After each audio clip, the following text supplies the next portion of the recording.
Welcome to the NitWits, a weekly roundtable discussion on the Penn State Nittany Lions, now in its 26th season. Our panel features a longtime Penn State media and NitWits tag team. Neil Rudell of the Altoona Mirror and Mark Brennan of Lions 24/7 with Fight on State. The NitWits are hosted by WTAJ's Ryan Riskey. And each week we welcome a former Nittany Lion as our special guest analyst. The NitWits are brought to you by Irwin Financial, Raymond James, a firm foundation for your financial future. By DeLeo Games, serving the community since 1945. By Monarch Cleaners, for all your dry cleaning, carpet cleaning, and rug cleaning. By Reed and Solaney Orthodontics, providing friendly, family-focused orthodontic care in Altoona, Bedford, and Huntingdon. By McAleer's Plumbing, specializing in plumbing, heating, and air conditioning, serving our community since 1886. By RE/MAX Results Realty Group, committed to a culture of professionalism, productivity, and exceptional service. By Dorman's Jewelry, the answer is always Dorman's. By Star Beverage, no matter what type of weather, we are a convenient drive-through one-stop beer store. By Brent Kogan Electrical Services, lighting the way for you. By NovaCare, Altoona and State College, the power of physical therapy. By Fullington Tours, offering round-trip transportation to and from Beaver Stadium from locations in State College and Altoona. By Blair Candy Company, the one-stop shop for all your tailgating needs, candy, snacks, paper supplies, and more. By Harry's Construction, if you can dream it, we can create it. By Lions 24/7 with Fight on State, your online home for Penn State football and recruiting coverage. And by the Altoona Mirror, featuring Penn State Game Day every Friday and Penn State Extra every Monday. Penn State wins convincingly against Maryland, taking down the Terrapins 51-15. It's the third time this year Penn State has scored at least 50 points. We'll discuss what hopefully is a breakthrough for the passing game ahead of the Nittany Lions showdown with Michigan. That's next on Nittany Nation Overtime. The money is talking, I'm flowing, it's coming in just how I drew it. Yeah, you know what it is. Hey, we doing it big. Look up, there is no limit, no, we cannot settle for this.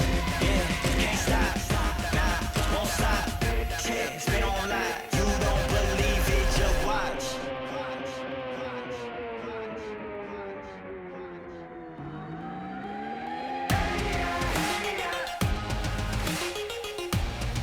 Welcome into another edition of Nittany Nation Overtime. I'm Ryan Riskey, joined by Mark Brennan, Neil Rudell, and former Nittany Lion Mike Irwin. And guys, 51 points. The passing game looked like it was as loose as it's been since West Virginia.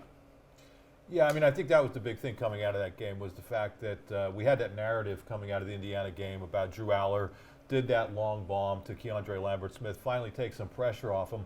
I don't know if it took pressure off him or took some pressure off the coaching staff to allow him to kind of open things up a little bit. And I thought in that game, listen, we've got to this point of the season, and I think it's pretty evident that they are not going to be able to use the running game to set up the passing game.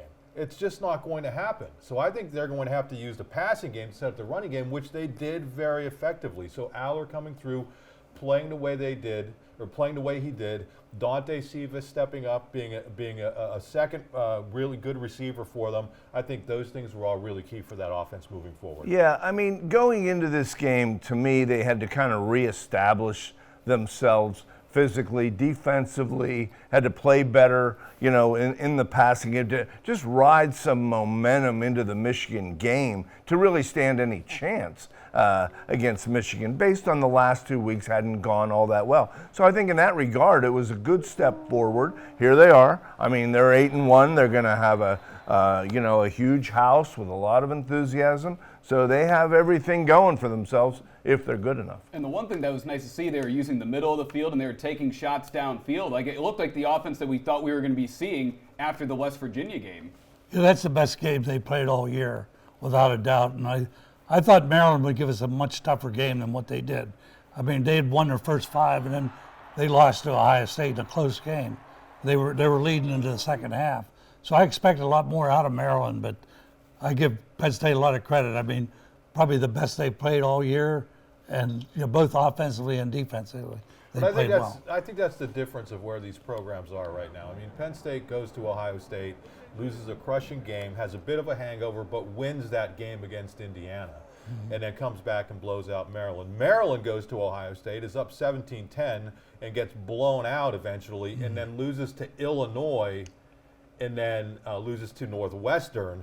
And so what I'm saying is I think you have to give Penn State a little bit of credit for the way it ultimately bounced back. The Indiana game wasn't great, but they won the game, and then to regain their swagger, I think that was huge, Neil. Yeah, it's funny when you see some of the ebbs and flows of these schedules.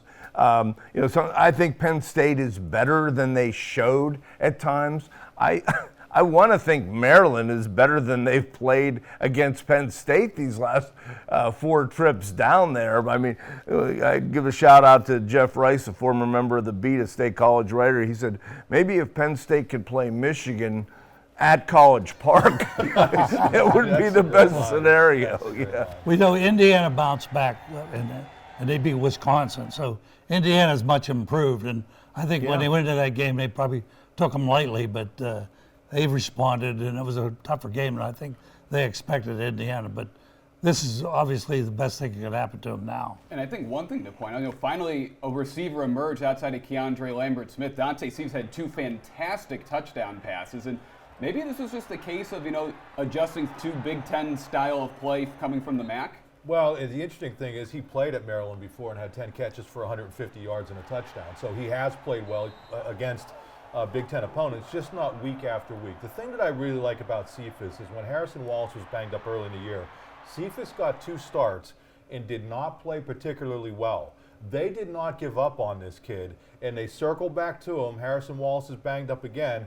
Give him this opportunity. We had a chance to talk to him last week, and he said, listen, it's about biding your time.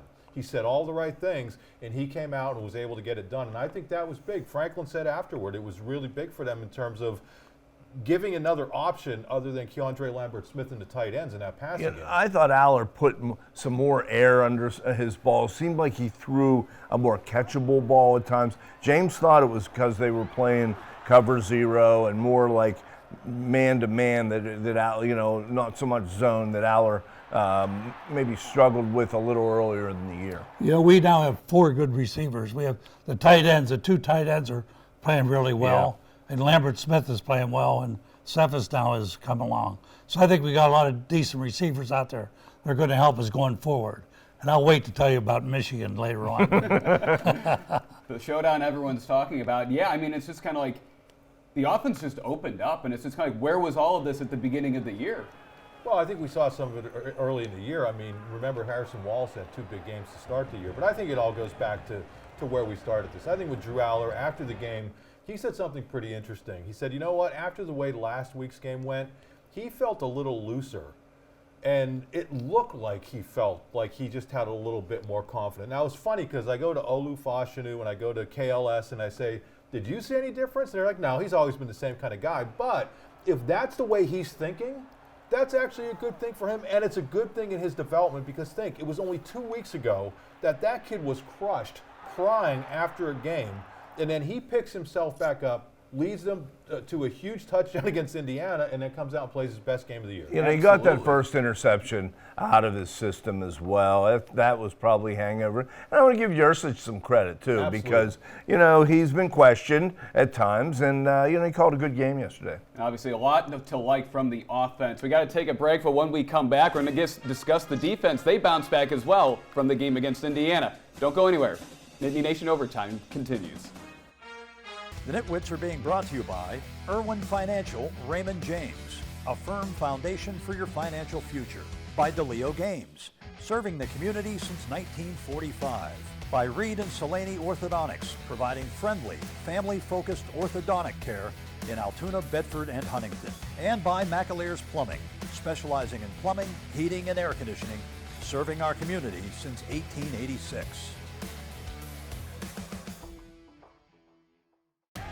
You're watching Nittany Nation Overtime. Welcome back into Nittany Nation Overtime. Ryan Riskey joined by Mark Brennan, Neil Rudell, and former Nittany Lion Mike Irwin. And guys, obviously a lot to like from the offense, but the defense bounced back too after allowing some big plays against Indiana. 4 turnovers and 6 sacks. It looked like Penn State defense again. You know, it's hard to pick out a play of the game when it's 51-15. But I thought the play of the game was 4th and 1, midfield. Maryland goes for it, and Penn State just stuffs them with Curtis Jacobs and who else was in on that play?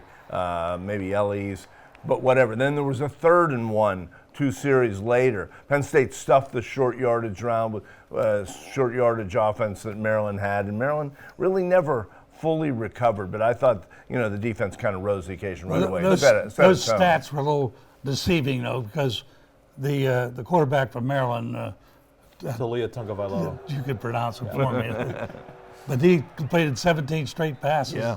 I think he was like 21 out of 22. But then if you look at the other side of rushing, they were minus 49 yards. So, And their leading rusher had a total of 4 yards. and I think they only averaged 4.9 yards on the passes. I mean, so that's probably the way they designed it to let them pass and not put up with a run, I guess. But that's the Or stop beauty the of. run. I'm sorry, Mike, but that's the beauty of having a defensive coordinator like Mike Yursich, because Diaz. I'm sorry, yeah, as Manny Diaz. Excuse me, I was losing my train of thought. But as that was happening, like if you're monitoring the message boards and Twitter, Penn State fans were going ballistic on those 17 straight completions, but they weren't realizing that they weren't doing anything else, and the DBs were keeping everything in front of them. And I thought it was kind of interesting that Maryland wasn't finally able to score until the roughing the punter penalty on Liam Clifford. I'll get that name right. And then later, their second touchdown, there was a pass interference. Right. That drive, it was questionable too. But there were multiple penalties. So just the way that a veteran coordinator like Manny Diaz does not panic, and it's like, okay, we're going to give you this, but you're not going to be able to score, and then ultimately we know you're going to make mistakes, which they did. I was shocked that they left Tagovailoa in there as long as they did in that game, because that was the one kid who can carry that team against some of the lesser opponents that remain, and they put him in danger. You know, I think he's a good player. He's going to play on Sundays. Yeah. And he made some great throws early. But I agree. You know, they kind of stayed in front of him. They were real tough, you know, when they had to be. And then Maryland wears down. Right. You know, every time it seems that Penn State has just really dominated. I'm sure they took their will away. Penn State scored 27 points in the fourth quarter alone. And to be able to do that without Chop Robinson and then without Amin Vanover, who warmed up but didn't play, I mean, those are two pretty big guys. And then Curtis Jacobs missed the second half. It seems like he's okay, but those are 3 important players, and to play that kind of dominating defense was impressive. Right, and even with the 17 straight completions, it really didn't feel like that. You know, when you hear that, you think, you know, they're driving down the field and scoring. That wasn't happening. Well, you weren't watching Twitter if it didn't feel like that, because people were going nuts. But yeah, I mean, they kept it in front of him and didn't allow him to. I mean, they finally got into the end zone after a mistake. Obviously, a big performance here, especially with Michigan looming. When we come back, though, we discuss the Michigan sign stealing scandal and preview the matchup. Don't go anywhere. Nittany Nation Overtime. The NitWits are being brought to you by Monarch Cleaners for all your dry cleaning, carpet cleaning, and rug cleaning. By Remax Results Realty Group, committed to a culture of professionalism, productivity, and exceptional service. By Dorman's Jewelry, the answer is always Dorman's. And by Star Beverage. No matter what type of weather, we are a convenient drive-through one-stop beer store. You're watching Nittany Nation Overtime. Welcome back into Nittany Nation Overtime. I'm Ryan Riskey, and I'm joined by Mark Brennan, Neil Rudell, and Mike Irwin. And guys, the big week is here. Michigan's here. Michigan's coming to Beaver Stadium. Penn State still kind of can control their destiny if they want to get to the Big Ten title game, depending if some things go their way. And we'll get to the sign-stealing scandal later. But first, I want to just, what does this game potentially mean for James Franklin's legacy? Well, I mean, when you're Penn State, you're measuring yourself, whether it's James Franklin or Joe Paterno or anybody who's going to coach Penn State football. And now it's changing a little bit because you're going to get Oregon and USC. But up until now, it's Michigan and Ohio State. And those are the games that everybody wants to see you win. He's had some success against Michigan, not so much against Ohio State. So big opportunity. I mean, he's built this to the point where it's that next logical step.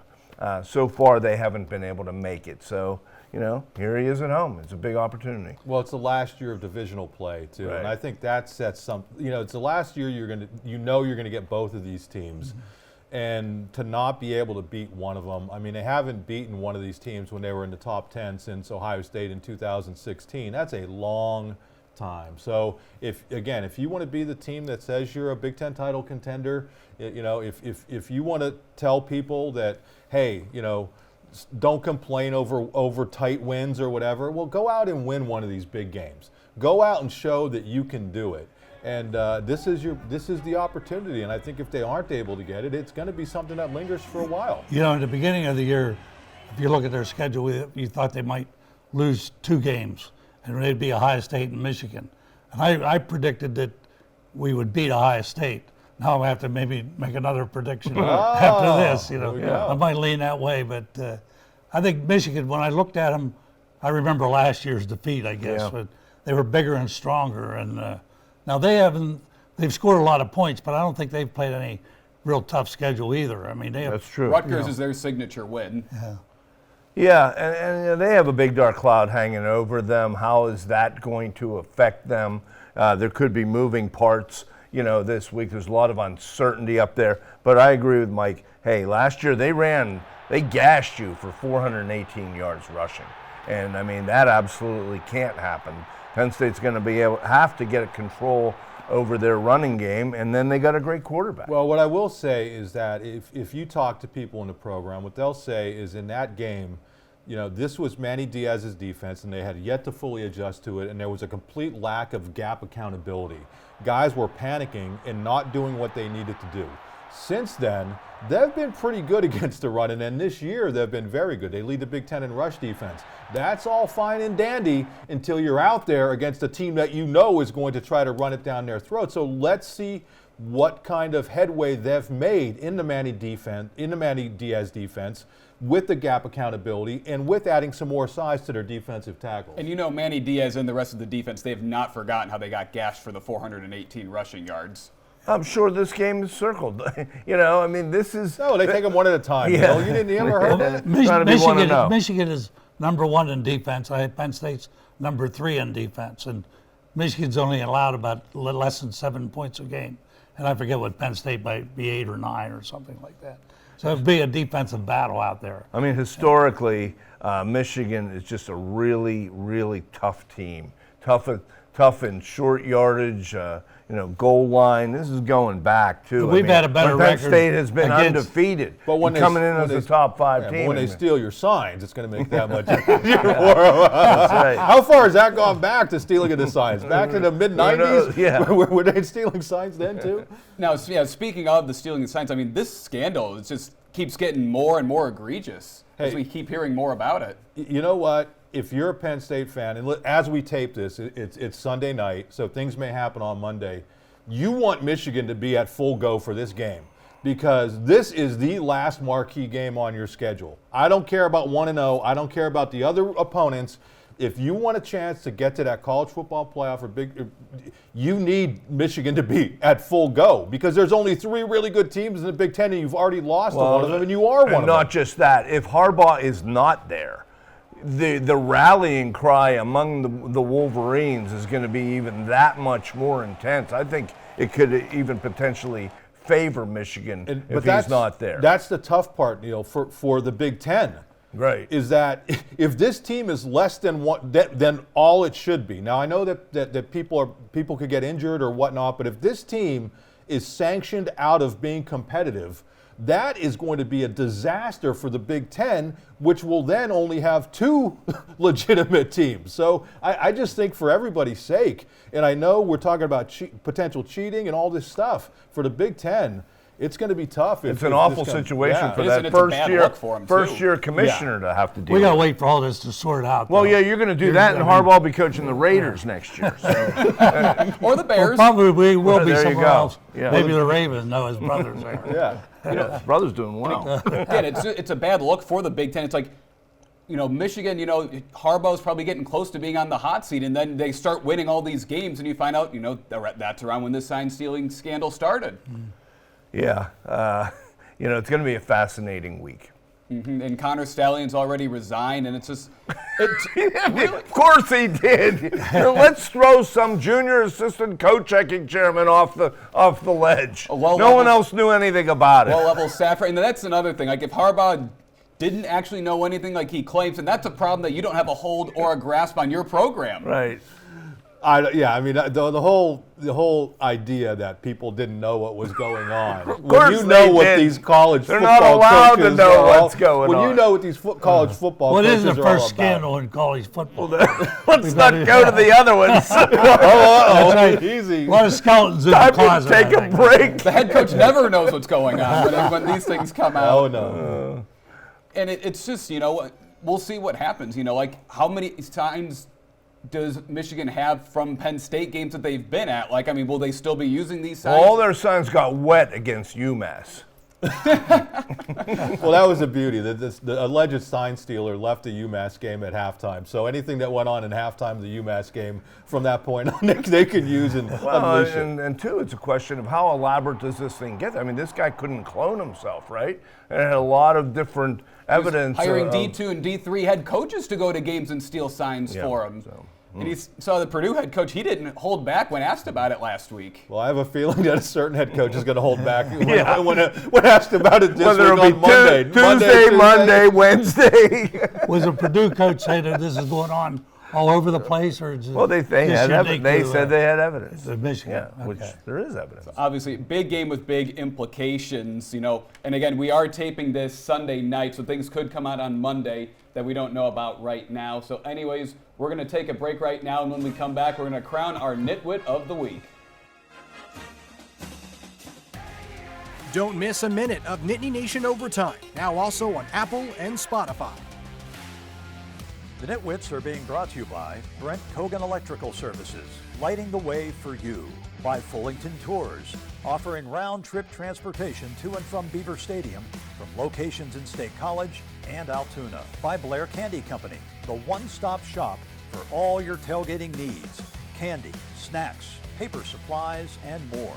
By Lions 24/7 with Fight on State, your online home for Penn State football and recruiting coverage. And by the Altoona Mirror, featuring Penn State Game Day every Friday and Penn State Extra every Monday.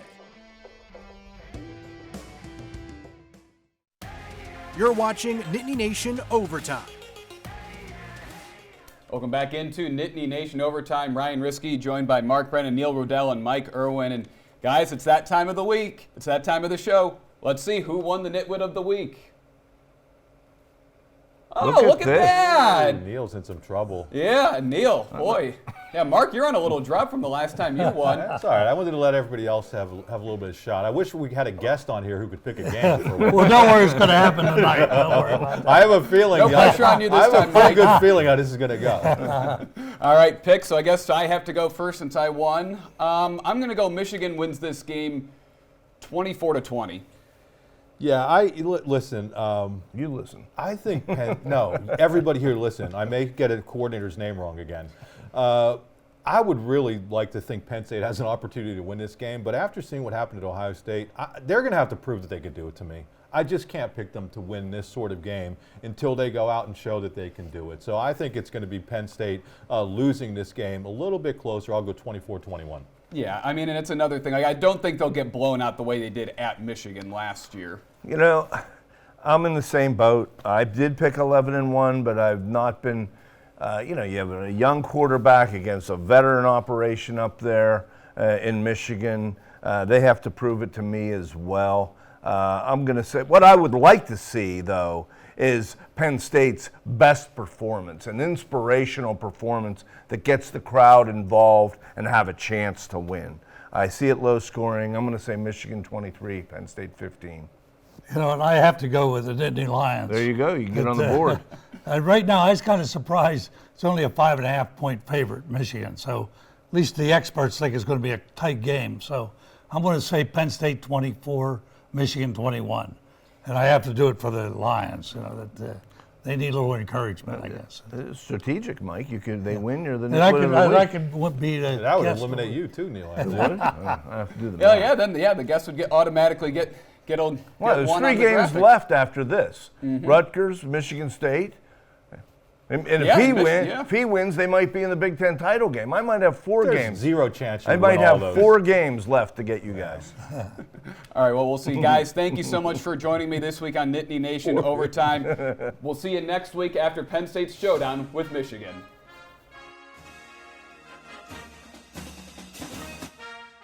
Thanks for watching WTAJ's Nittany Nation Overtime. Tonight's show is brought to you by DeLeo Games, Cisney & O'Donnell, The Student Bookstore, Joe Comfort Toyota, Legends Power Sports, and Belding & Mall.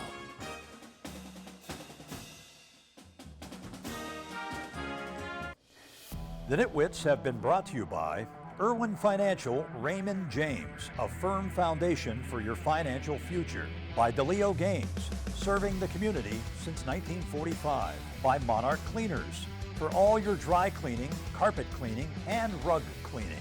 By Reed & Salaney Orthodontics, providing friendly, family-focused orthodontic care in Altoona, Bedford, and Huntingdon. By McAlear's Plumbing, specializing in plumbing, heating, and air conditioning, serving our community since 1886. By RE/MAX Results Realty Group, committed to a culture of professionalism, productivity, and exceptional service. By Dorman's Jewelry, the answer is always Dorman's. By Star Beverage, no matter what type of weather, we are a convenient drive-through, one-stop beer store. By Brent Kogan Electrical Services, lighting the way for you. By NovaCare, Altoona and State College, the power of physical therapy. By Fullington Tours, offering round-trip transportation to and from Beaver Stadium from locations in State College and Altoona. By Blair Candy Company, the one-stop shop for all your tailgating needs. Candy, snacks, paper supplies, and more. By Harry's Construction, if you can dream it, we can create it. By Lions 24/7 with Fight on State, your online home for Penn State football and recruiting coverage. And by the Altoona Mirror, featuring Penn State Game Day every Friday and Penn State Extra every Monday. Thanks for watching, and we'll see you next week.